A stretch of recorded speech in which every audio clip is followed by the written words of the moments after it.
Berks County, so I don't have that Wilfred, in mind. Do you have one in mind? Just with NAFTA, one of the more recent ones, Sunrich, is a Canadian company. That's right. Yeah. They came in right across from the Buttonwood, and I think that's been a good success. Expansion, Yeah. Cambridge, they were actually Cambridge Lee, yeah, purchased, yeah, but no, Cambridge yeah. Lee is Mexican. Yeah, Mexican. Bimbo Bakeries, which used to be the mayor's bakery, bought by Stroman, bought by Bimbo, not Stand so Bimbo. we can. Oh, sorry. Sunrich is a Canadian. Oh, sorry. Sunrich is a Canadian company. They were over the Buttonwood Bridge and hired a lot of people over in that part of Reading. A lot of female employees at that plant. They make fruit for food distribution. So it's giving a lot of low-skilled people a job history and a job start. So I think that's been a good win for our area. Mexican companies, Cambridge Lee Industries recently expanded. That used to be old Reading Tube, for those of you that may think of it in those terms. It's a Mexican-owned family business now, and they did a recent major capital expansion there. So I'd say that's a win.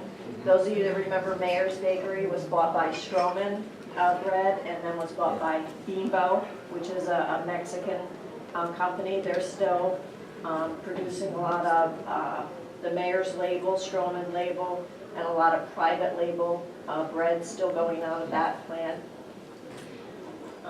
Those are just some of the more recent ones I thought of with Mexico and Canada. Thank you for your help. Yes, I can talk more generally about Pennsylvania because I don't specifically work on one Excuse county. me, yeah, that was the second half of my question. Any big success story Yeah. in Pennsylvania Yes, that yeah. comes to mind for you?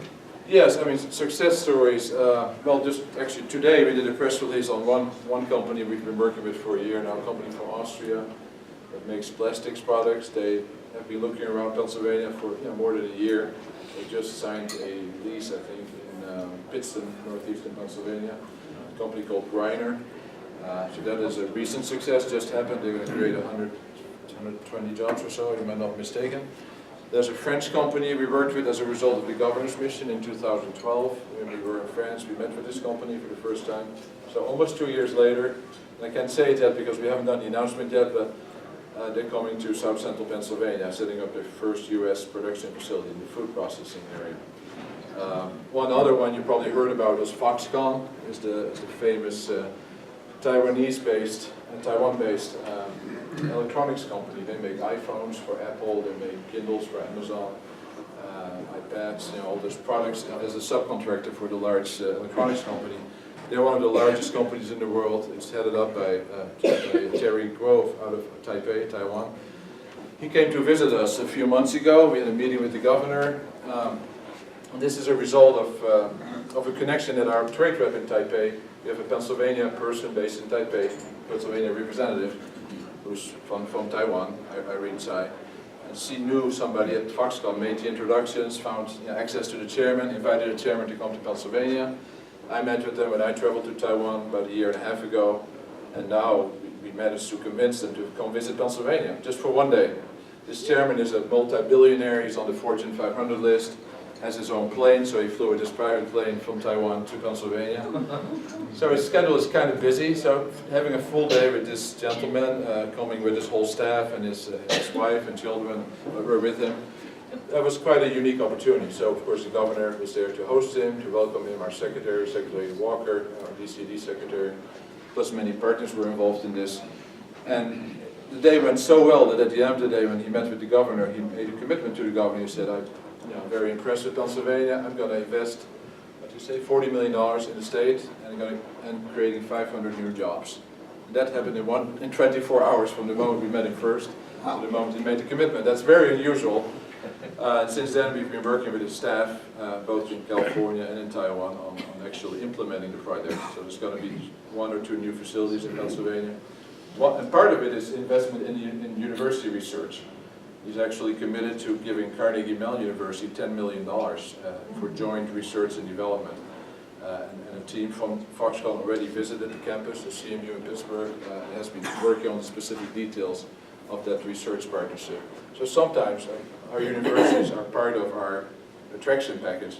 Having companies located here is often connected to our capability to provide a qualified workforce through our universities and colleges, and to provide the possibility for joint research and development on certain products.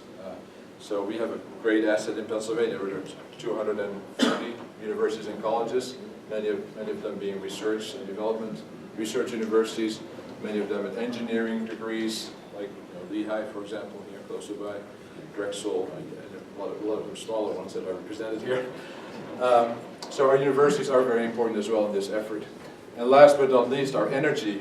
The big advantage we have now is our Marcellus Shale development in Pennsylvania.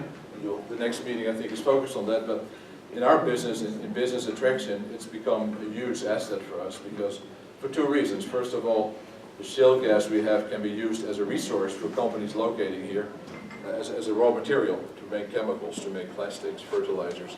So we are able to attract companies here now that would not have considered Pennsylvania without the shale gas. And second, it helped us bring down our energy cost. So our energy is a lot cheaper than the energy in Germany or in Brazil or in Japan or Taiwan for that matter. We're talking about a difference of 3 to 4 times higher in those countries versus Pennsylvania. So we see a lot more companies now from those countries, especially manufacturing companies, looking to come to the U.S. Pennsylvania is a great option for them because we have the largest shale gas reserve. They can sit right on top of shale gas and put a pipeline in and basically, I mean, it's not that easy, but some companies are doing that. And they're using the gas that's on their land. It's like a big plant in north central Pennsylvania, I think it's Procter & Gamble. They're using gas that's on their land, well, under their land, and they're piping it directly into their facility. So they're saving a tremendous amount of cost. So I think we'll see a manufacturing renaissance. We'll see more manufacturing jobs coming back to Pennsylvania as a result, thanks to our shale gas. Sorry, it was a long answer. No, it's okay. This question kind of links to what you've just been talking about, but again, focuses specifically here in Berks County. Berks County has had manufacturing jobs, Western Electric, Parrish, Dana, Arrow International, VF Corporation, all of them gone. Do the Pennsylvania overseas offices try to get foreign manufacturers to come here? Absolutely, absolutely. That's their main mission.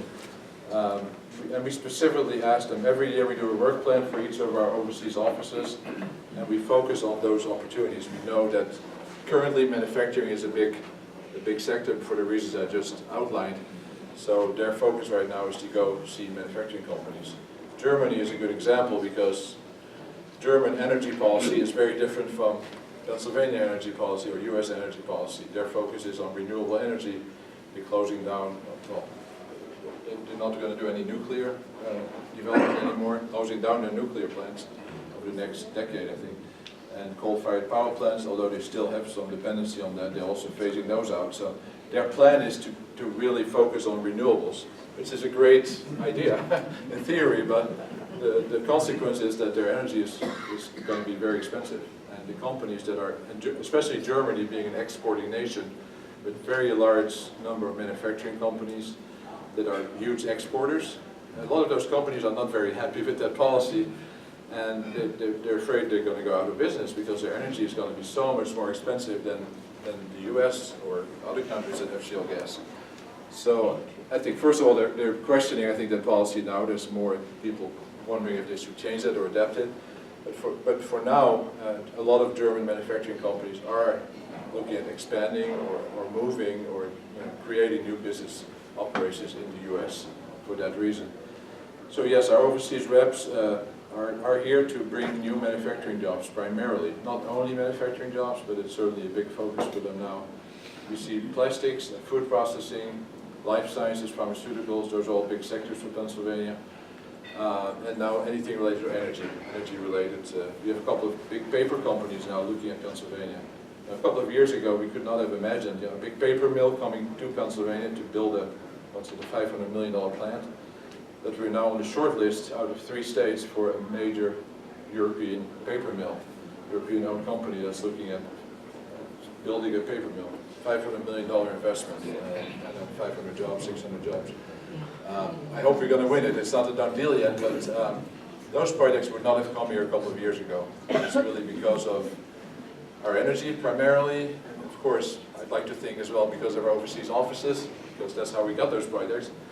And third, because of course there's an effort by the governor and by the legislature to improve our business climate, to bring our business taxes down, to phase out the capital stock and franchise tax, to hopefully reduce the corporate net income tax in the next couple of years, which I think everybody agrees really we need to do, at least from 9.99 to 6.99 or so would be ideal, because we have one of the highest numbers in the country, and that even though in reality most companies don't pay that, the perception is that we are an expensive state for business taxes, which is not true if you have a chance to explain it, but you know, for site selection consultants, they only look at the numbers. So if you have all 50 states with their corporate net income tax on the list, Pennsylvania will be taken out immediately because we're in the top 3 of the highest numbers. So that's not good. So we need to bring it down, if only for marketing and perception reason. So hopefully that will happen. The budget allowing in the next couple of years, which is a challenge. Of course, we all know the budget challenges, and they're not getting any easier with the pension crisis. I mean, you can call it that. It has to be resolved in the next couple of years. If it's not by Governor Corbett, then whoever, you know, if he's still governor or somebody else, will need to work on that. It's a priority for the budget. There's no way that the state can afford the current pension costs coming up over the next couple of years. I hope I answered the question. I'm not sure how I got to pensions. All right. This question has to do with the Keystone Pipeline, which is relevant to this. How does Canada feel about the delay in the Keystone Pipeline? They're very upset and frustrated about it. Of course, it's a priority for them. I mean, we have our shale gas, they have the oil sands in Alberta, Calgary being the center of that.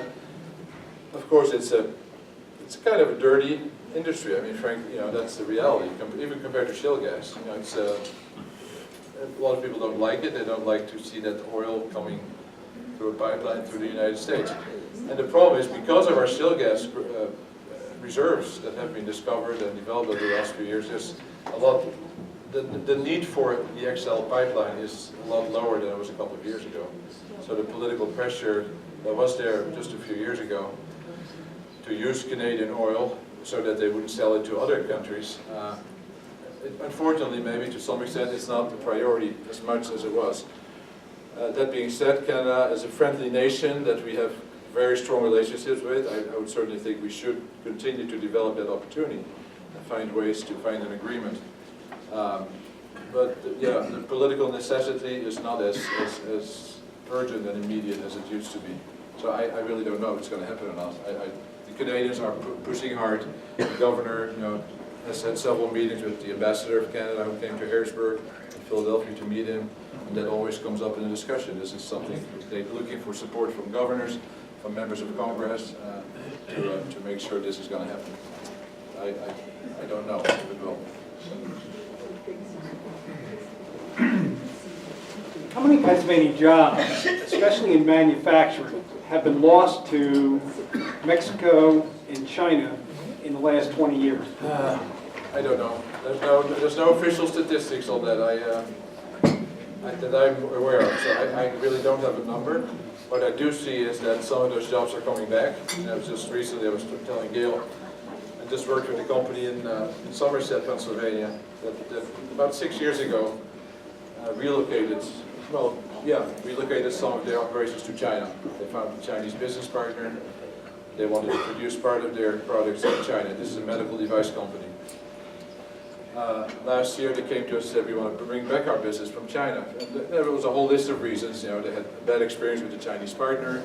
Costs are going up, so it's becoming too expensive. Logistics became too complicated.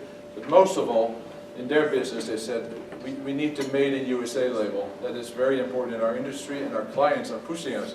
They say we want to see Made in USA on your boxes, on your products, on your packaging. So in this case, it's a combination of cost and perception image for the company. And that's the case in the medical device industry, certainly, but there's other industries where that is very important. And I think you'll see, we have other examples of that in other industries. But it's interesting to see within only 5 years, 6 years, that companies were outsourcing, relocating operations to China, and 5 years later bringing it back so quickly. And now they brought a whole production line back from China back to Somerset, and they started to produce here, hired some people back. So that's a great thing to see. I mean, I think there's many companies around Pennsylvania at least considering that now, comparing the cost.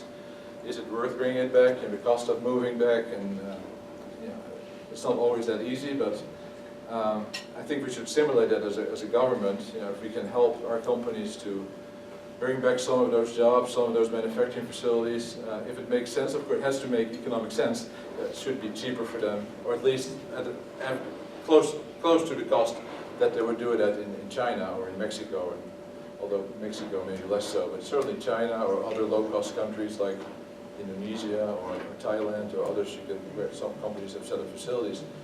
They're not all going to come back, obviously, but if we can get a certain percentage of them back, that's going to create new jobs here. And bring some of those lost manufacturing jobs back to the US, and with our energy advantage now, that is going to speed up that process, because we really have a competitive advantage now that people are jealous of. We were in Chile with the governor last year. We met with the Chilean president, with a whole range of companies and elected officials, and gas was the topic. Every time, every meeting, they talked about our shale gas, and that they wanted our shale gas because Chile has a big energy problem. They don't have domestic resources. They're developing some renewable energy, but it's not enough. They have a big mining sector, which is very dependent on the cost of energy. And if the energy is too expensive, their mining sector is becoming less competitive, so they can't sell as much mining products. So they want to have an agreement with Pennsylvania or another supplier to buy shale gas, because that is the only way for them to bring their costs down. They tried with Argentina, they tried with, I forgot, another neighboring country, and they were unsuccessful to get cheap energy from those countries. So they're a little desperate and saying, we want your shale gas because it's a lot cheaper. And other countries are developing it, trying to develop it. Brazil has some shale gas, it's starting to drill. In Europe, a lot of opposition in many countries. In the UK, they're doing some drilling now, but there's a lot of opposition. France is the only country that has actually outlawed the use of hydraulic fracturing and fracking. For now, but there's also movement there. It seems to be changing a little bit last couple of months, I say almost. So there's a negative perception in a lot of countries about not so much shale gas, but the method, the technology of hydraulic fracturing. But so far, there's no real alternative method that has the same results at the same cost. So maybe that will happen in the future. I don't know. Related to that, and a direct question related to that. How has NAFTA affected environmental issues? Think about that. I'm not sure I have an answer for that question. I think to some extent, with companies becoming more, say US companies having a stronger presence in Canada and Mexico, thanks to NAFTA, there's some influence on regulations where a US company tries to meet all the regulations in the different countries. So there's a movement towards having stronger environmental regulations, I think, for most of those companies. I don't have statistics for that or clear examples. So I think that's all I can say about it. I'm sorry, that's not a topic I'm really familiar with, the environmental effects. Is anybody here in the room maybe knowledgeable about that? But Just have my experience. When I worked for Motorola in Phoenix, there were strict pollution, anti-pollution laws. When I went to the same plant, semiconductor plant in Mexico City, Guadalajara, my eyes dripped from the chemicals that I was sitting in the office for 5 weeks. My eyes dripped every day. They do not have the anti-pollution laws there. Yeah. So that's an advantage for a corporation. They don't have to put the equipment in. Whatever they did in Phoenix, they didn't do in Mexico. yeah, but you're right. So the environment was polluted, the water and the air in Mexico. But I think because of the NAFTA, though, there's more pressure, I would think, from those global companies that have a presence in different countries to standardize their environmental regulations. And in countries where they're very low, like Mexico, make sure that, if only for their image, with the clients or the suppliers, their clients in the US, that they can't afford to have that kind of an image. Like going back to Foxconn, it's a different example, but They had a big labor issues in China with their plants in China, with suicides and everything with employees. So that hurts their image. So for a selfish reason, they try to resolve that because it hurts their image with their clients. Companies like Apple or Amazon don't want to be connected to suicides in China. And I'd say it's the same for environmental regulation. If a company is a US company with clients in the US or in Europe, they cannot afford for their image to have issues with environmental pollution in Mexico, because somebody will find out, there's going to be press articles about it, and it's going to affect their image in their other facilities, which is going to hurt their sales. I mean, it's just logical economics, basically. In light of the hour, this will be our last question. Your presentation highlights job growth resulting from NAFTA. How do the unions, et cetera, calculate that NAFTA is a primary cause of domestic job loss? I don't know. That's why I asked the question. They're probably statistical. Yeah, I don't know. I can't see how, because just looking at our export numbers and our trade balance and our investment numbers, I mean, those are facts. Those are real numbers in terms of increase of exports. Exports create jobs. We know that. There's formulas even to calculate X amount of exports create X amount of jobs. And investment creates jobs. More Canadian investment in Pennsylvania, in Berks County, elsewhere, creates jobs. It's easy to see. Of course, you have to look at both sides of the picture. There's also more imports coming. Maybe the imports replace some domestic production. But, yeah, in balance, I think there's a huge difference. I mean, I can certainly see there's some negatives for certain sectors, and that unions in certain sectors see negative effect on their particular industry. That's a fact, I think. There's certainly industries that have suffered from that. But we, I think as a government or as an economic development community, we have to look at the overall effect. Doesn't mean, we don't want to see the negatives, but in the end, how does it positively affect the overall economy? And the overall effect is definitely, I think, without any doubt, very positive in terms of job creation, new investment, increased exports. So I don't have an answer to why, I think the negative numbers maybe are more specific to one sector or one industry or one company, and those are probably real numbers, but you have to put it in the general perspective. What is the overall impact of such an agreement? And I think we have to conclude that it is positive, and I'm sure it will be positive for those two large trade agreements we just talked about. There's some compensation programs as well for industries that suffer from that. The federal government has put in place the Trade Adjustment Program, I think it's called. So there's funding available for companies that directly suffer from additional competition to diversify or develop new products, help with training for their employees that have lost jobs because of, say, Mexican competition. There are some programs out there that can help mitigate those negative effects. It might not be enough for some industries, but it is not totally hidden away. I think people realize there are some negative effects in those cases. Not sure what else I can say about it. That's fine. Thank you so much. Sure.